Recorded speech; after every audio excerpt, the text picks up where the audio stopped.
So this happened to my uncle back in '94, and I know this sounds crazy, but I've been thinking about it a lot lately after seeing all these Bigfoot videos on TikTok. My Uncle Ray isn't the type to make stuff up, he's this really practical, no-nonsense guy who worked logging camps his whole life until his back gave out. Never been one for ghost stories or anything like that. But what he told me about that summer still gives me chills, and honestly, I think it explains why he quit the woods for good and moved to Spokane to work at Home Depot. Ray had been cooking at logging camps since the late '80s. It was good money back then, and he liked being away from people for weeks at a time. He'd drive his beat-up Chevy up some Forest Service road, set up at whatever remote camp the company had established, and feed a crew of maybe 8 to 12 guys for the entire cutting season. The work was hard but straightforward, up at 4 a.m. to get breakfast going, pack lunches, have dinner ready when the crews came back covered in sawdust and exhausted. Ray was proud of his reputation too. Guys would specifically request camps where he was cooking because he actually gave a damn about the food. This particular job was for Cascade Timber, way up in the Olympic Peninsula. I'm talking seriously remote, the kind of place where you drive for 3 hours on progressively worse roads until you're basically following deer trails. The camp was set up in this little clearing maybe 40 miles from the nearest town, which was really just a gas station and a diner anyway. Cell phones weren't really a thing yet, and even if they were, there wouldn't have been any signal. They had a radio for emergencies, but mostly it was just static. The setup was pretty typical. A few trailers for the crew to sleep in, Ray's cookhouse trailer, and a separate storage shed for equipment and extra food supplies. The cookhouse was Ray's domain, this big industrial kitchen on wheels with propane everything and a generator for the freezers. He'd stock it with enough food for 6 weeks, because getting supplies up there was a major production involving the company truck and half a day of driving. Ray told me he knew something was off from the very first week, but he couldn't put his finger on what exactly. The crew seemed more on edge than usual. These were experienced loggers, guys who'd worked the deep woods for decades, but they kept glancing over their shoulders and talking in low voices. When Ray asked the foreman, Mike Hendricks, if everything was okay, Mike just shrugged and said the area had a weird vibe. Ray figured it was just the isolation getting to everyone. But then things started happening that weren't so easy to dismiss. Ray prided himself on keeping exact inventory of his supplies. He had to, because running out of food 40 miles from nowhere wasn't an option. He kept detailed lists of everything, checking them every few days. By the second week, he was positive someone was taking food. Not crew members sneaking snacks, he expected that and always bought extra. This was different. Whole packages of lunch meat would disappear. Entire loaves of bread. A 5-pound bag of apples gone overnight. At first Ray thought maybe the crew was hungrier than usual, working extra hard or something. But when he mentioned it casually at dinner, asking if anyone needed more food packed in their lunches, the guys all looked at each other with these strange expressions. Mike pulled Ray aside later and told him that food had been disappearing from camps in this area for years. Just order extra, Mike said. Company knows about it.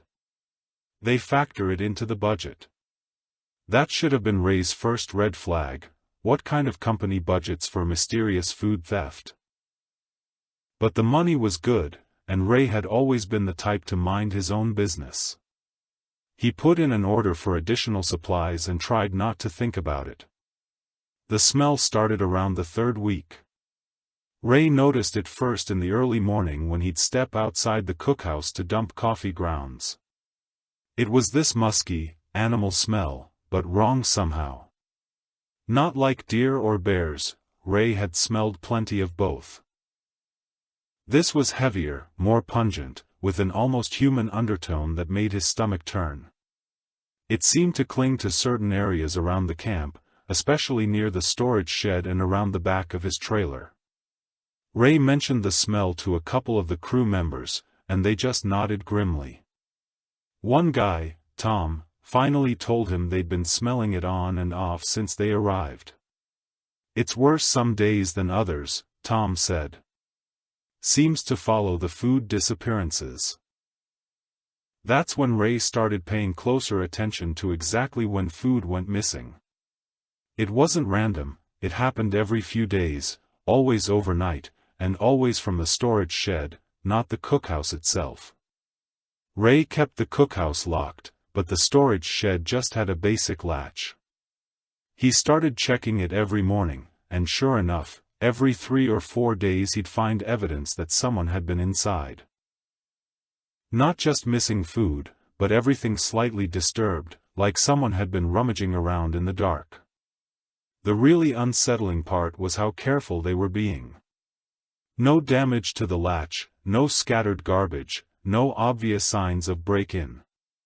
Whoever was taking the food knew exactly what they were doing. They'd take just enough that Ray would notice, but not so much that it would create a crisis. It felt almost considerate. Like they were trying not to cause problems while still taking what they needed. Ray decided to stay up one night and watch the storage shed.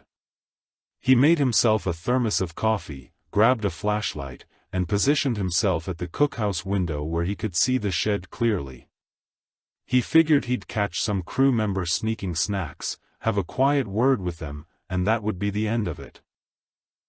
He must have dozed off around 2 a.m., because the next thing he knew, he was waking up to the sound of the shed door creaking open. Ray grabbed his flashlight and looked out the window, expecting to see one of the loggers. Instead, he saw a shape that didn't make sense. It was too tall, too broad, moving in a way that was almost human but not quite right. In the darkness, Ray couldn't make out details, just this massive silhouette against the slightly lighter sky. Ray's first instinct was to shine the flashlight directly at whatever was out there, but something stopped him. Maybe it was the size of the thing, or the way it moved so quietly despite being enormous, but every instinct Ray had was screaming at him to stay hidden and stay quiet. He watched as the shape methodically went through the storage shed, and he could hear the soft sounds of packages being opened, but carefully, almost delicately. After what felt like hours but was probably only 10 or 15 minutes, the shape emerged from the shed, closed the door gently, and disappeared into the tree line. Ray sat there for the rest of the night, heart pounding, trying to convince himself he'd been dreaming or seeing things. But when he checked the shed the next morning, food was missing again, and there was that smell, stronger than ever. Ray didn't tell anyone about what he'd seen. Who would believe him? And more importantly, what would he even say? That he'd seen a really big person stealing food? It sounded ridiculous even to him. But he started noticing other things after that night. Huge tracks in the soft dirt around the camp, not boot prints, but something that looked almost like bare feet, only much larger than any human foot should be. Broken branches on trees around the perimeter, snapped off at heights that would require someone at least 8 feet tall to reach. The crew was getting more and more nervous. They'd finish work early and stick close to camp. Nobody wanted to work alone, even during the day. Ray overheard them talking about something in the woods, but whenever he tried to join the conversation, they'd clam up. It was like they all knew something he didn't, some unspoken understanding about what was really going on. One morning, Ray found hand prints. Not on the storage shed, but on the outside of his cookhouse trailer, right next to the window where he'd been watching from. They were pressed into the dust and grime on the trailer's side, and they were enormous, easily twice the size of Ray's hands, with long fingers that didn't look quite right. The proportions were human-like, but stretched out, more elongated than they should be. Ray scrubbed those prints off immediately, but he couldn't stop thinking about them. Whatever had been taking food from the storage shed had also been watching him watch. It knew he'd seen it, and it had come right up to his trailer afterward. The thought made Ray's skin crawl. That's when the gifts started showing up. Ray called them gifts, though he wasn't sure what else to call them. He'd find things left near the cookhouse door, not valuable things, just weird stuff from the forest. A perfectly round stone, smooth like it had been polished. Interesting pieces of wood, twisted into unusual shapes. Once, a deer antler that looked like it had been cleaned and arranged deliberately, not just dropped randomly. Ray told me it felt like something was trying to communicate, trying to establish some kind of relationship. The food-taking continued, but it was paired now with these little offerings, like payment or trade. Ray didn't know what to make of it, but he started leaving the gifts where he found them instead of throwing them away. It seemed like the right thing to do, though he couldn't explain why. The crew was scheduled to wrap up in another 2 weeks, and Ray was starting to think maybe he could make it through without any major incidents. The food theft had settled into a predictable pattern, the smell came and went, and apart from everyone being on edge, camp life was relatively normal. Ray had even started to feel a weird sort of acceptance about the whole situation. Whatever was out there, it wasn't trying to hurt anyone. It just wanted food, and it was being as polite about it as a giant forest creature could be. Then the weather turned. A storm system moved in faster than anyone expected, bringing heavy rain and winds that had the trees creaking and groaning all around the camp. The crew knocked off work early and huddled in their trailers, playing cards and trying to wait it out. Ray was in the cookhouse, prepping dinner and listening to the rain hammer on the metal roof, when the power went out. The generator had been acting up all week, and the storm finally killed it completely. Ray had backup propane lanterns, so he could still cook, but the freezers were dead, and without electric lights, the camp was pitch black except for whatever illumination came from the trailer's windows. Ray was just finishing up dinner, beef stew that could cook on the propane burner, when he heard the storage shed door open. In the storm, with all the wind and rain, he almost missed it, but there was something about the sound that cut through the weather noise. Ray grabbed a lantern and peered out the cookhouse window, but he couldn't see anything in the darkness and driving rain. Then he heard footsteps on the wooden steps leading up to the cookhouse door. Heavy, deliberate footsteps, too widely spaced to be human. Ray's blood went cold as he realized whatever had been taking food was no longer content to stay at a distance. The steps stopped right outside the door, and Ray could hear breathing, deep, slow breaths that seemed to echo even over the storm noise. Ray stood frozen in the middle of his kitchen, holding the propane lantern and trying to decide what to do. The door wasn't locked. He never locked it during dinner prep because crew members were always coming and going. There was nothing between him and whatever was outside except a thin wooden door that probably wouldn't stop a determined raccoon, let alone something the size of what he'd been seeing around camp. The door handle turned slowly. Ray wanted to run, but there was nowhere to go. The cookhouse only had one door, and the windows were too small to climb through. He was trapped with whatever was coming inside, and all he had was a propane lantern and a ladle. The door opened, and Ray got his first clear look at what had been haunting their camp. It had to duck to fit through the doorway, and even hunched over, its head nearly touched the ceiling. Ray's first thought was that it looked like a person wearing the world's most elaborate costume, but the proportions were all wrong. The arms were too long, the torso too broad, the face too elongated. And the smell, that musky, animal odor was overwhelming in the enclosed space. But what struck Ray most was how careful it was being. It moved slowly, deliberately, like it was trying not to scare him. Its eyes, and Ray swore they looked almost human, just larger and set deeper, kept darting between Ray and the stew pot on the stove.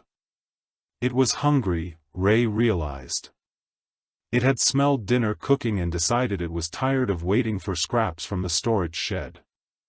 Ray did the only thing he could think of. He ladled stew into the largest bowl he had and set it on the prep counter, then backed away slowly. The creature watched him the entire time, and when Ray was safely across the kitchen, it approached the counter with surprising delicacy. It picked up the bowl in hands that could have crushed it effortlessly and began eating. Ray stood there in his own kitchen, watching this impossible thing eat his beef stew with what could only be described as good table manners. It didn't make a mess, didn't grab or snatch, just ate steadily while keeping one eye on Ray. When it finished, it set the bowl down gently and looked at Ray expectantly. Ray ladled more stew, and the creature ate that too. They went through this routine 3 more times before the creature seemed satisfied. Then it did something that Ray still has trouble describing. It reached into what Ray had thought was matted fur but realized was some kind of rough clothing or covering, and pulled out one of those polished stones. It placed the stone carefully next to the empty bowl, looked directly at Ray, and made a sound that was almost like, "Thank you," but not quite human. Then it ducked back through the doorway and disappeared into the storm. Ray found himself alone in the cookhouse, staring at a smooth stone and trying to process what had just happened. He'd just served dinner to Bigfoot. In his kitchen. And it had paid him. The next morning, the crew found Ray packing up his trailer. He told them the generator failure had spoiled too much food and he couldn't safely continue cooking. Mike tried to talk him into staying, they only had a week left, and finding a replacement cook would be nearly impossible. But Ray was done. He loaded his truck and drove out that same day, leaving behind a camp full of confused loggers and the best-paying job he'd ever had. Ray never worked another logging camp. He moved to Spokane, got a job at Home Depot, and eventually married a nice woman who worked at the bank. He bought a house in a subdivision where the biggest wild animal was the occasional raccoon, and he seemed happy enough with that arrangement. But every few years, usually around the anniversary of that storm, Ray would get this distant look in his eyes and start talking about the Olympic Peninsula. He'd mention how peaceful it was out there, how clean the air smelled, how much better the food tasted when you cooked it over a real flame instead of electric. He'd talk about going back someday, maybe just for a visit, to see how the area had changed. He never did go back, though. And whenever someone would mention Bigfoot or show him one of those grainy videos online, Ray would just smile and change the subject. But I caught him once, late at night when he thought no one was looking, examining a smooth round stone he kept on his desk. He was turning it over in his hands, running his fingers along its polished surface, and he had this expression like he was remembering something that he wasn't sure had really happened. I asked him about the stone once, where he'd gotten it. Ray just shrugged and said he'd picked it up camping years ago, thought it was interesting. But the way he said it, and the way he carefully put it back in exactly the same spot on his desk, made me think there was more to the story. Ray passed away 3 years ago, heart attack, completely unexpected. When we were cleaning out his house, I found a whole collection of those stones in a shoebox in his closet, along with some pieces of interesting driftwood and what looked like a deer antler that had been carved or polished somehow. There was also a recipe card, written in Ray's handwriting, for beef stew. But this wasn't his usual recipe, this one called for twice as much meat as normal, and at the bottom, in pencil, he'd written, "Serve 6 to 8, or one really big appetite." I kept that recipe card, and sometimes I think about Ray out there in that camp, serving dinner to something that shouldn't exist. I wonder if he was scared, or if by the end, he'd found some kind of peace with it all. I think about how he never told anyone the complete story, how he carried that secret for the rest of his life. And sometimes, when I'm camping or hiking in the deep woods, I find myself looking for smooth stones and interesting pieces of wood, wondering if I'm brave enough to leave them out as gifts, just in case there's something out there that might appreciate the gesture.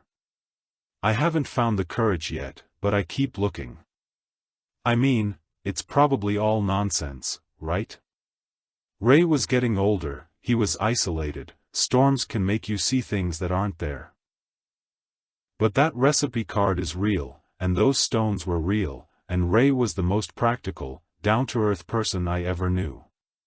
He wasn't the type to make things up or let his imagination run wild. So I don't know what to think. But I do know that somewhere in the Olympic Peninsula, there's probably still a logging camp or two, and maybe there's still something out there that remembers a cook who made really good beef stew and didn't ask too many questions about missing food.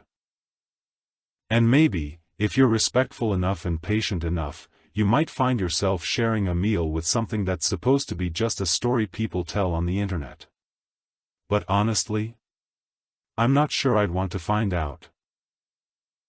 So I've been going back and forth about whether to share this. But after all the weird stuff that's been happening in the news lately with people going missing in national parks, I think maybe people should know. This story came from my neighbor Jim, who lived next door until he moved to Arizona last year. Jim was one of those guys you just naturally trusted. Retired fire captain, volunteer search and rescue for over 20 years.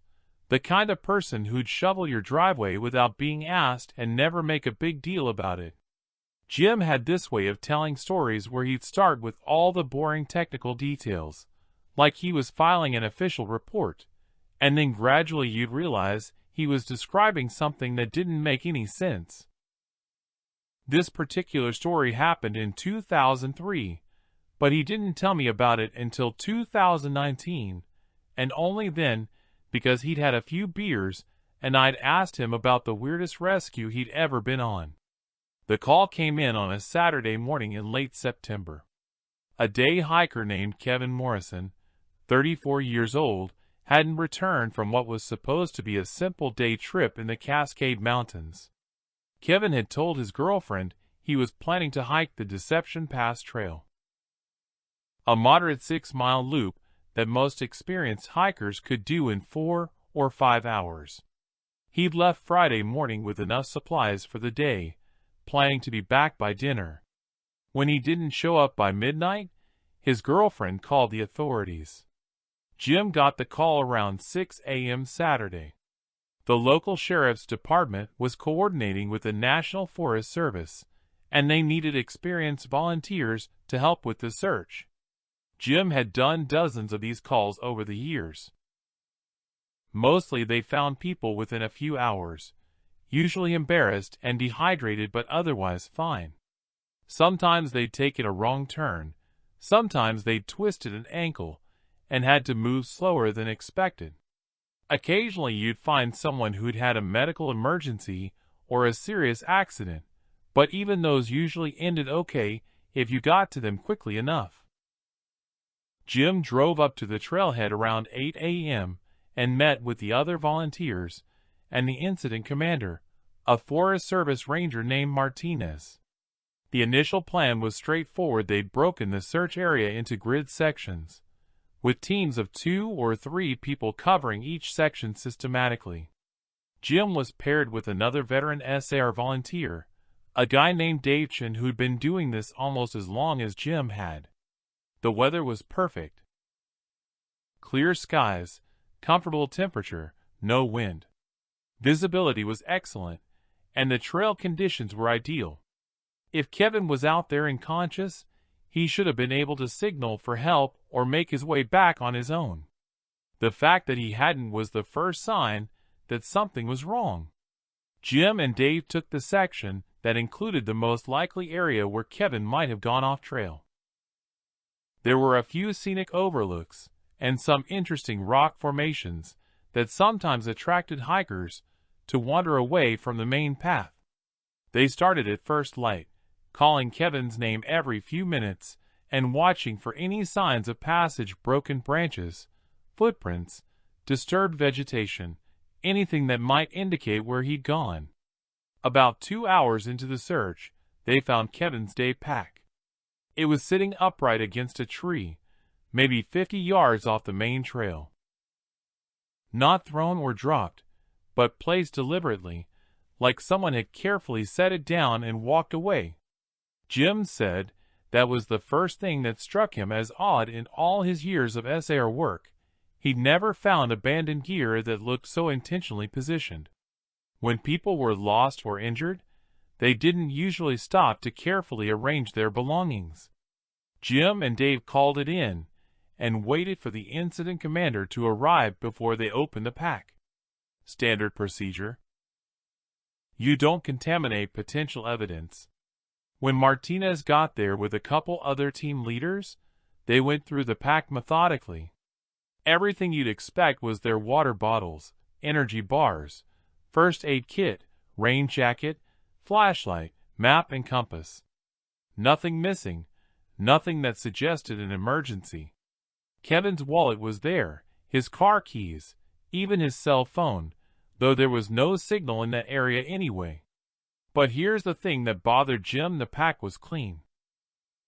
Not just organized, but actually clean, like someone had wiped it down.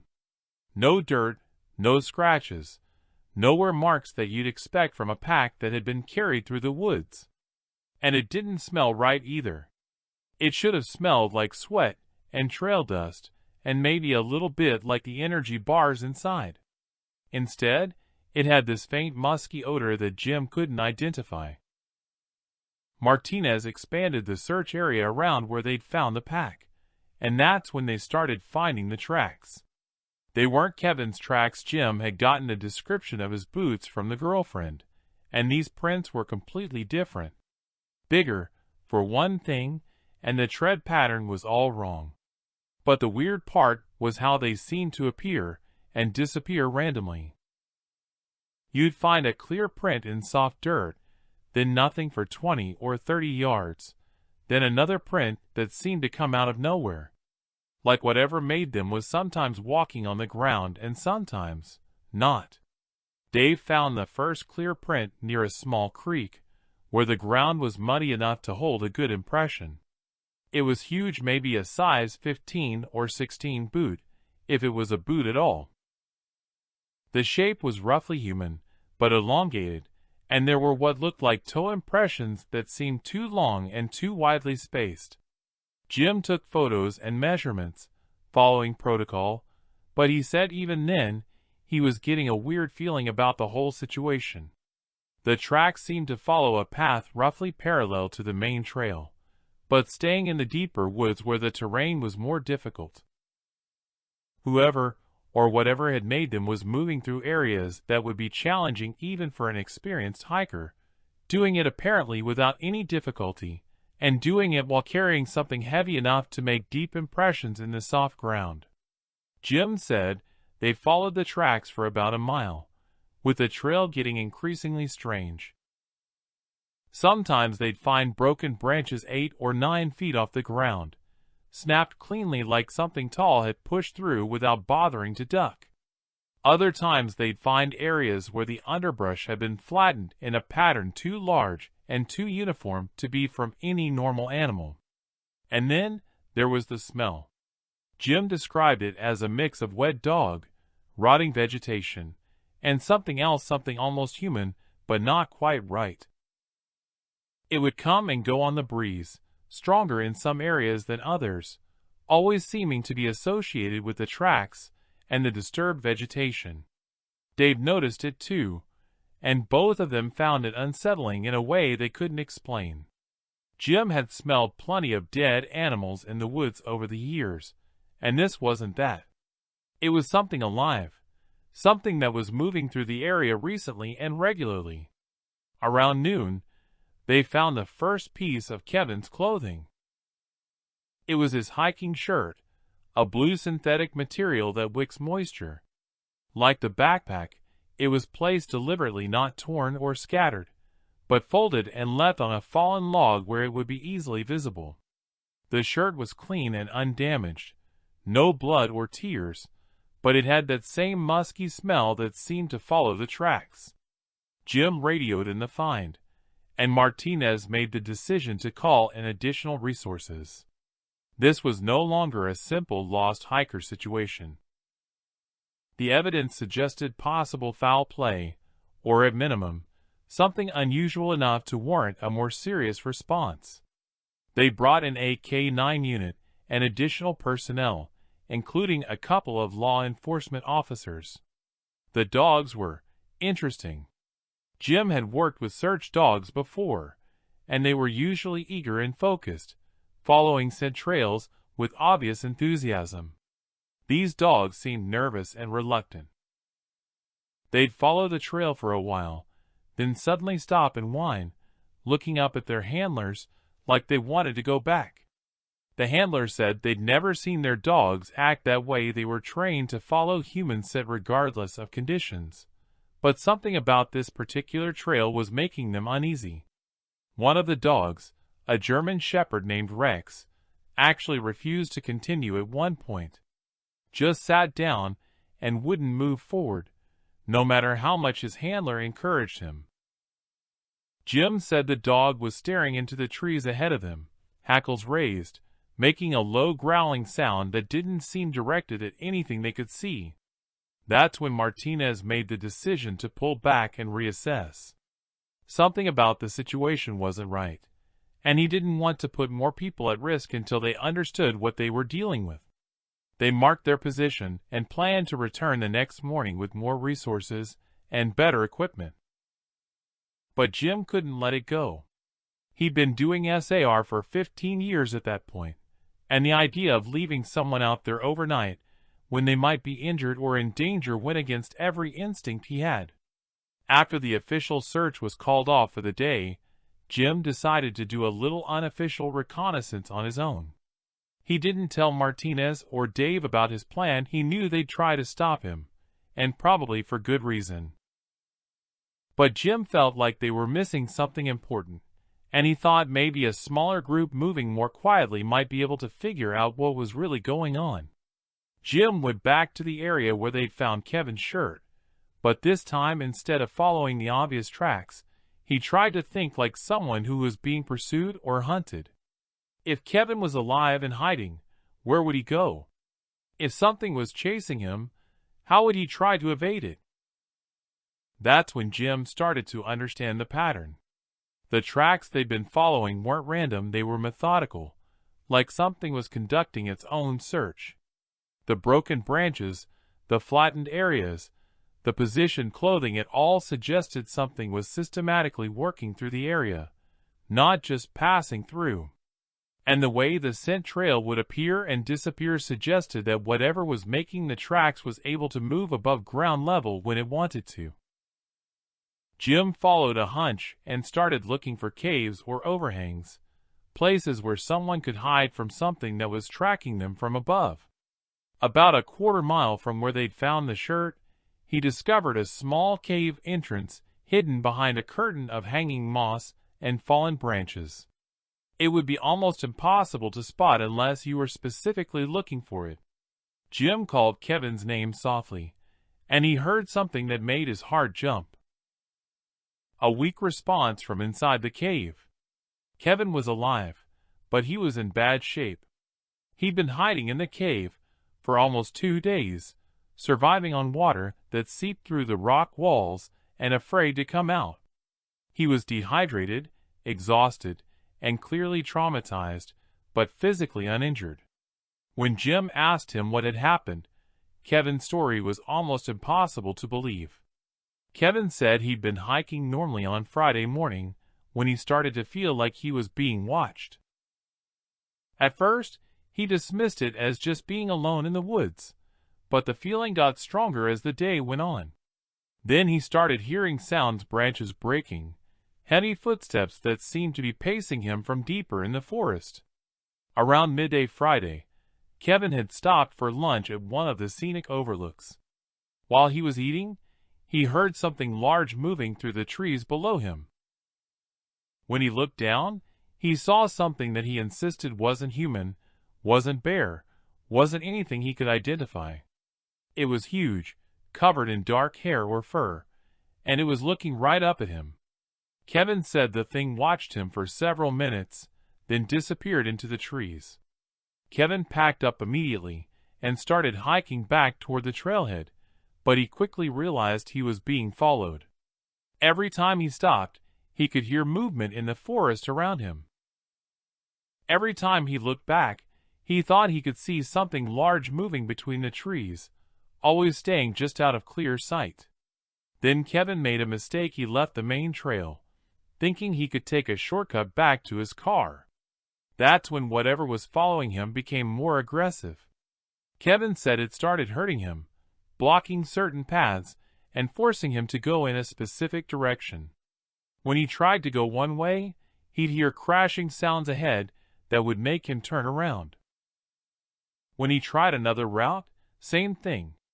Eventually, Kevin realized he was being driven toward the deeper woods, away from the trail and away from any chance of help. That's when he panicked and started running. He said he could hear something large crashing through the forest behind him, getting closer. In his panic, he dropped his pack and just ran blindly until he found the cave. Kevin had been hiding there since Friday afternoon, afraid to come out because he could hear whatever was chasing him moving around outside. He said it would come back periodically, usually at night, and he could smell it and hear it breathing outside the cave entrance. It seemed to know he was in there, but for some reason, it wasn't coming in after him. Jim helped Kevin out of the cave and started the process of getting him back to the trailhead. But as they were leaving, Jim took one last look around the area, and he found something that made his blood run cold. There were more tracks around the cave entrance, the same large, elongated prints they'd been following all day. But these were different. These looked fresh, like they'd been made recently, maybe even while Jim was inside the cave talking to Kevin. Whatever had been hunting Kevin was still out there, and it had been watching them. Jim got Kevin back to the search base and turned him over to the medical team. Kevin was taken to the hospital for observation, and Jim filed his report with Martinez. But he left out some of the details, the part about going back alone, and especially Kevin's description of what had been chasing him. Jim figured no one would believe it anyway, and Kevin was safe, which was what mattered. But the story didn't end there. Over the next few weeks, there were more incidents in the same area. Hikers reporting feeling watched, finding their campsites disturbed overnight, discovering large tracks that didn't match any known animal.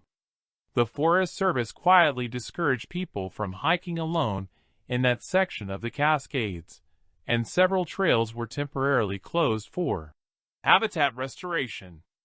Jim said he tried to follow up on what happened to Kevin, but Kevin had moved out of state shortly after the incident and didn't want to talk about it. The official report listed it as a successful rescue of a lost hiker who had become disoriented and taken shelter. No mention of tracks, no mention of Kevin's story about being chased, no mention of the strange behavior of the search dogs. But Jim started asking around among other SAR volunteers, and he learned that similar incidents had been happening in the area for years. Hikers gone missing for days, then found in remote locations with stories that didn't quite make sense. Search dogs acting strangely. Evidence that suggested people had been moved or hurted rather than simply lost. Most of the other volunteers didn't want to talk about it officially, but Jim pieced together a pattern going back at least a decade. Always the same general area, always involving solo hikers, always ending with the person being found in some kind of shelter or hiding place after several days. And always with stories about being watched, followed, or chased by something they couldn't identify. Jim said the thing that bothered him most was the systematic nature of it all. Whatever was out there wasn't just randomly encountering hikers, it seemed to be studying them, learning their patterns, maybe even protecting them in some weird way. Kevin had been afraid, but he hadn't been harmed. His gear had been collected and preserved. He'd been driven to shelter and left there until help arrived. It was like something intelligent was managing the situation, making sure people survived their encounters, but also making sure they left the area and didn't come back. Jim retired from SAR work about 6 months after the Kevin Morrison rescue. He said he'd lost his enthusiasm for spending long hours alone in the deep woods, especially in areas where strange things had been reported. He moved to Arizona a few years later, citing the weather and lower cost of living, but I always suspected he just wanted to be somewhere with less forest and fewer places for large, unknown things to hide. Before he moved, Jim gave me a box of his old SAR reports and photos. Most of it was routine stuff, documentation from dozens of successful rescues over the years. But buried in the back was a folder labeled Unusual Incidents, and it contained reports and photos from cases like Kevin's. Tracks that didn't match known animals, disturbed campsites with no signs of human activity, hikers found in locations that didn't match their stated plans. One photo in particular stuck with me. It showed a clear footprint in mud, with a ruler placed next to it for scale. The print was enormous, easily 18 inches long, with what looked like toe marks that were too long and too separated to be human. At the bottom of the photo, someone had written in pencil, "MT Baker Area, 2001. Hiker reported being followed for 3 days before rescue. I asked Jim about the photo before he moved, but he just shrugged and said there were a lot of things in the woods that people didn't understand. When I pressed him for more details, he told me that after 20 years of SAR work, he'd learned that sometimes the best thing you can do is help people get home safely, and not ask too many questions about what they encountered out there. Jim said the important thing wasn't whether people believed the stories, it was that the rescues were successful and people survived their experiences. Whatever was out there in the deep woods, it didn't seem interested in hurting people. But it also didn't seem interested in being studied or understood. Some things are better left alone, Jim told me. We go into the woods thinking we're the top of the food chain, but maybe we're not. Maybe we're just visitors, and sometimes we need reminding of that. I still have that box of reports and photos in my garage. Every once in a while, when I see news stories about missing hikers or unexplained disappearances in national parks, I pull it out and look through the files. The patterns are there if you know how to look for them, the same types of locations, the same kinds of circumstances, the same reluctance from officials to discuss the details. And sometimes I think about Kevin Morrison, hiding in that cave for 2 days, listening to something large breathing outside in the darkness. I wonder what he really saw out there, and I wonder if Jim's decision not to include all the details in his official report was the right call. But mostly I think about Jim's advice about leaving some things alone. Maybe there are places in the world where we're not supposed to go, and maybe there are things living in those places that are better at surviving than we are. Maybe the smart thing is to respect those boundaries and be grateful when we're allowed to leave safely. I haven't been hiking alone since Jim told me that story. When I do go into the woods, I stick to popular trails with lots of other people around. I wasn't going to share this story because, honestly, I'm still not sure I believe all of it myself. But after everything that's been happening lately with people talking about cryptids and unexplained encounters in the wilderness, I keep thinking about what my friend Sarah told me about her graduate research project. Sarah's one of the most rational, scientific people I know. She's got her PhD in geology now and works for the Forest Service. So when she tells you something weird happened to her in the field, you tend to listen. This happened during the summer of 2018 when Sarah was working on her master's thesis research. She was studying groundwater patterns in remote areas of the Oregon Cascades, specifically looking at how seasonal snowmelt affected aquifer recharge rates in high-elevation watersheds. Basically, she needed to spend several weeks alone in the backcountry collecting water samples from springs and streams, taking measurements, and monitoring equipment she'd installed at various sites. Sarah had done plenty of solo fieldwork before. It was just part of being a geology student, especially when your research focused on areas where you couldn't exactly bring a team.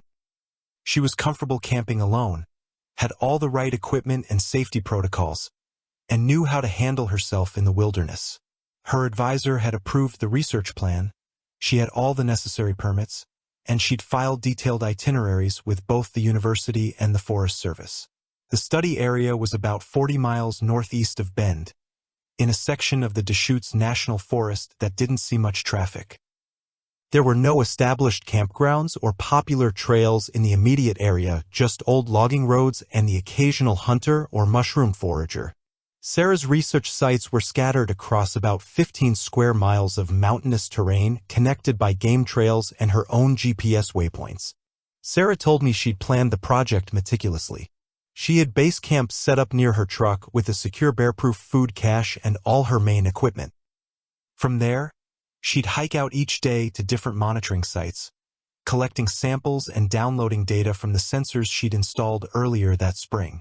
The plan was to spend 3 weeks completing the data collection, then return to the university to analyze everything. The first week went exactly as expected.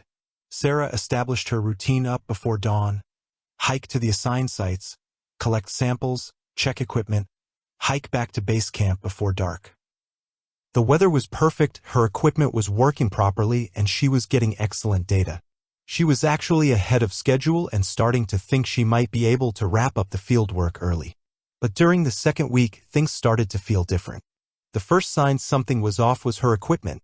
Sarah had installed automated water level sensors at 6 different springs, designed to take readings every 4 hours and store the data internally. These were professional-grade instruments that she'd calibrated carefully and tested extensively before deployment.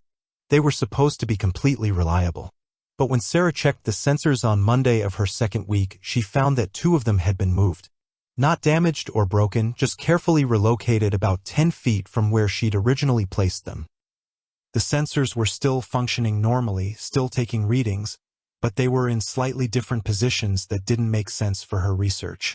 Sarah's first thought was that another researcher was working in the area, maybe someone who needed to move her equipment to access their own study sites. She checked with the Forest Service and her university, but nobody else had permits for work in that area. She also looked for signs of other people. Boot prints, campfire remains, vehicle tracks, but found nothing. Sarah repositioned the sensors and made detailed notes about the incident. She figured maybe animals had knocked them over and they'd somehow ended up in the new locations, even though that didn't really explain how they'd been moved so precisely without being damaged. But then it happened again. On Wednesday, she found that 3 different sensors had been moved, again about 10 feet from their original positions and again without any damage or disruption to their data collection. This time, Sarah noticed something else. The areas around the relocated sensors looked like they'd been cleaned. Fallen leaves had been cleared away, small branches had been moved, and the ground looked almost swept. Sarah started to get uneasy. Someone was definitely messing with her equipment, but they were being incredibly careful about it. No damage, no theft, just systematic relocation of her sensors to positions that actually seemed better suited for data collection than her original placements. It was like someone with a better understanding of hydrology than she had was improving her research setup. That's when Sarah started noticing she was being watched. It began as just a feeling, that prickly sensation on the back of your neck that tells you someone's looking at you. Sarah would be working at a collection site, focused on taking water samples or downloading data, and suddenly she'd get the overwhelming sense that she wasn't alone. She'd look around, scan the tree line, but never see anything definitive. Just shadows that might have been moving, or shapes between the trees that could have been rocks or stumps or something else entirely. The feeling got stronger as the week progressed. By Friday, Sarah was constantly looking over her shoulder, jumping at every sound, and finding it hard to concentrate on her work. She considered packing up and leaving early, but she was so close to completing her data collection and everything she'd gathered so far was exactly what she needed for her thesis. Sarah decided to stick it out for the final week, but she started taking additional precautions. She began carrying an air horn and bear spray even though she hadn't seen any signs of bears in the area. She also started talking out loud while she worked, partly to make noise that might deter wildlife and partly to calm her own nerves. That's when she started finding the gifts. Sarah called them gifts, though she wasn't sure what else to call them. Every morning when she left base camp, she'd find something new placed carefully near her tent. Not random forest debris, but interesting items that seemed deliberately chosen. A piece of quartz crystal, perfectly clear and beautifully formed. An unusual piece of petrified wood with fascinating mineral inclusions. A feather from a bird species she couldn't identify, pristine and arranged as if for display. The items were always positioned where she couldn't miss them, but never in a way that seemed threatening or intrusive. They were like offerings or maybe payment for something, though Sarah couldn't figure out what. She started photographing each item and recording their location in her field notes, treating them as potential evidence of something. Sarah also noticed that her camp was being maintained. Her fire ring would be cleaned out each morning, with the ashes carefully removed and fresh kindling stacked nearby. Her water containers would be topped off from the nearby stream. Small repairs would appear on her equipment, a guy line retied, a stake repositioned, a tarp corner that had been flapping in the wind somehow secured. It was helpful, but it was also deeply unsettling. Someone was visiting her camp every night while she slept, doing chores and leaving gifts, and she never heard or saw them. Sarah was a light sleeper and her tent was positioned where she should have been able to hear anyone approaching. But whoever was doing this moved completely silently. By the start of her third week, Sarah was exhausted and on edge, but she was also fascinated. Her scientific training told her to document everything carefully and look for patterns. Whatever was happening, it was systematic and intelligent, and she wanted to understand it. Sarah started leaving her own gifts, energy bars, trail mix, small items from her supplies that might be useful to someone living in the wilderness. They would disappear overnight, always replaced by something from the forest that was more interesting or valuable than what she'd left. It felt like a trade relationship was developing, though Sarah still had no idea who or what she was trading with. The breakthrough came on Tuesday of her final week when Sarah decided to stay up all night and try to observe whoever was visiting her camp. Sarah positioned herself in her tent with a clear view of the camp area, armed with a flashlight and her camera. She turned off her headlamp and sat quietly in the darkness, trying to stay alert and watch for any sign of movement. Around 2 a.m., she started to doze despite her best efforts to stay awake. She was awakened by the sound of her camp stove being used. Sarah lay perfectly still in her sleeping bag, listening to the quiet sounds of someone moving around her campsite. Water being poured, the soft hiss of the propane burner, metal clanking gently against metal. Someone was making coffee using her equipment, and they were being remarkably quiet about it. Sarah slowly unzipped her tent and peered outside. In the dim light from her camp stove, she could see a massive silhouette crouched next to her cooking area. It was clearly human-shaped, but the proportions were all wrong, too tall, too broad, with arms that seemed too long for its body. And the smell. Sarah described it as musky and wild, but not unpleasant, like wet earth and pine needles and something else she couldn't identify. The figure was methodically going through the process of making coffee using Sarah's French press and camp mug with obvious familiarity. It moved with surprising delicacy for something so large, handling her equipment carefully and quietly. Sarah watched, barely breathing, as it poured water, measured coffee grounds, and waited patiently for the coffee to steep. When the coffee was ready, the figure poured 2 cups, one in Sarah's mug and one in what looked like a hand-carved wooden cup it had brought with itself. It set Sarah's cup carefully on her camp table, then settled back on its haunches and began drinking from its own cup, looking directly at Sarah's tent. Sarah realized it knew she was watching, had probably known all along that she was awake and aware. The figure raised its cup slightly in what could only be interpreted as a salute or acknowledgement, then continued drinking coffee as if sharing a morning beverage with a geology student was the most natural thing in the world. They sat there for maybe 20 minutes, Sarah hidden in her tent and the massive figure visible by her camp stove, both drinking coffee in companionable silence. Finally, the figure stood up, carefully washed both cups using water from Sarah's supply, and arranged everything neatly for morning use. It left something next to Sarah's cup, another gift, this one a piece of obsidian that had been knapped into a perfect arrowhead. Then it melted back into the forest as silently as it had arrived. Sarah didn't sleep for the rest of the night. She sat in her tent, holding the obsidian arrowhead and trying to process what she'd experienced. By morning, she was starting to convince herself that she'd dreamed the whole thing or that exhaustion and isolation had caused some kind of hallucination. But the evidence was there. 2 clean coffee cups, one hers and one she'd never seen before. The obsidian arrowhead beautifully crafted and still sharp enough to cut paper.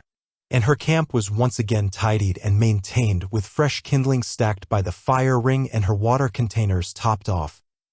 Sarah made a decision that probably saved her sanity and possibly her life. She started talking to whatever was sharing her campsite. Not trying to have a conversation exactly, but acknowledging its presence and expressing her gratitude for the help and gifts. She'd work during the day as usual, but when she returned to camp each evening, she'd speak out loud about her research, her day, her appreciation for the assistance she was receiving. And she started leaving better gifts. Not just energy bars, but items that required more thought and effort. A geology field guide she thought might be interesting, even though she wasn't sure if her visitor could read. A small camping mirror that reflected light in beautiful patterns.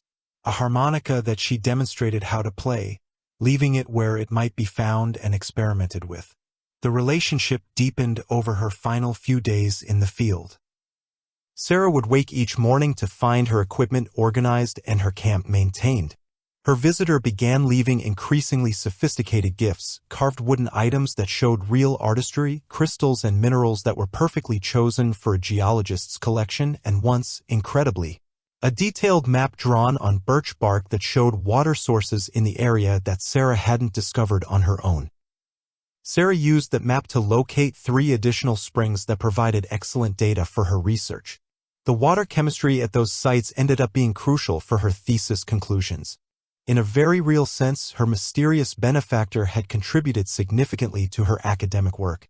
On her last night in the field, Sarah left a comprehensive gift package. High-quality camping gear, non-perishable food, a first aid kit, and a handwritten note thanking her visitor for the assistance and explaining that she would be leaving the next day. She also left a copy of her preliminary research findings, thinking that someone who understood hydrology well enough to improve her sensor placements might be interested in the scientific results. The next morning, Sarah found the most elaborate gift yet. A walking stick that had been carved from a single piece of hardwood, decorated with intricate patterns and fitted with a hand-forged metal tip. It was obviously the work of hours or days, and it was perfectly sized for her height and gait. Attached to the stick was a small pouch containing additional mineral specimens and a piece of cedar bark with symbols carved into it that Sarah couldn't interpret but somehow understood as a farewell message.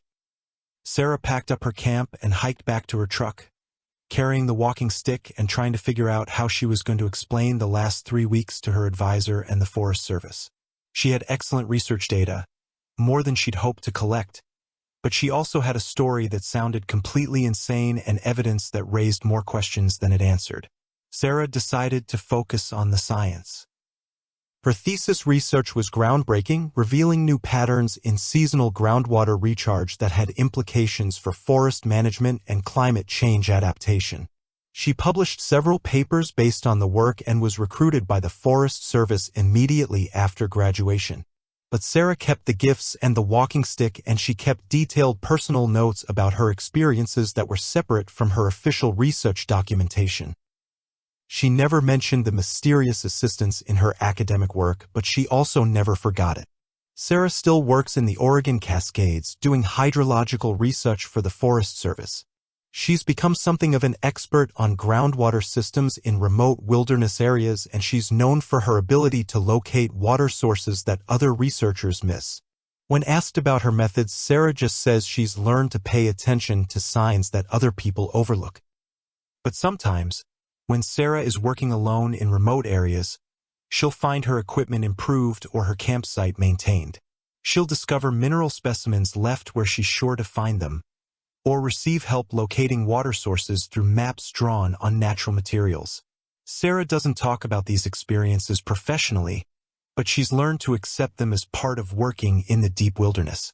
Sarah told me this story during a camping trip we took together last summer. We were sitting around the fire, and I'd been teasing her about always seeming to know exactly where to find the best campsites and the clearest water sources. That's when she got quiet and told me about her graduate research experience. I asked Sarah if she thought what she encountered was some kind of unknown primate, maybe a relict population of something that was supposed to be extinct. Sarah shook her head and said she didn't think it was that simple. Whatever she'd shared those 3 weeks with was intelligent in ways that went beyond just survival skills. It understood human technology, appreciated scientific work, and was capable of sophisticated toolmaking and artistic expression. It wasn't just another animal, Sarah told me. It was someone who chose to help with my research and share their knowledge of the area.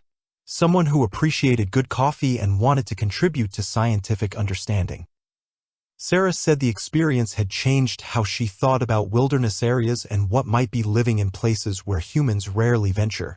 She believes there are intelligent beings sharing the landscape with us, beings that are far better adapted to wilderness survival than we are, and that most of the time they choose to remain hidden. But sometimes, Sarah said, if you're respectful and you're doing work they consider worthwhile, they might decide to help. And if you're very lucky, you might get to share coffee with someone who's been taking care of these mountains far longer than any of us have been studying them. I still have pictures from that camping trip, including one of Sarah using the walking stick she got during her research. It's an incredibly beautiful piece of work, functional and artistic at the same time, and it's obviously been carved by someone with both skill and patience. Sarah uses it on all her field research now, and she says it's the most reliable piece of equipment she owns.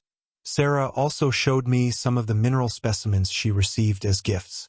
I'm not a geologist, but even I could tell they were exceptional, perfectly formed crystals, unusual mineral combinations, specimens that would be prized by any collector. Sarah keeps them in a special case in her office, and sometimes when we're talking about her work, she'll take them out and hold them while she describes her latest research findings. I asked Sarah once if she'd ever tried to go back to that specific area to see if she could re-establish contact with whoever had helped her. Sarah said she'd considered it, but she felt like that would be presumptuous. The relationship had developed naturally during the course of her research, and trying to force it or exploit it for personal curiosity would violate the trust that had been established. If they want to help with future research, they will, Sarah told me. And if they don't, that's their choice to make. My job is to be deserving of the help if it's offered and to use what I learned responsibly. That's very much like Sarah.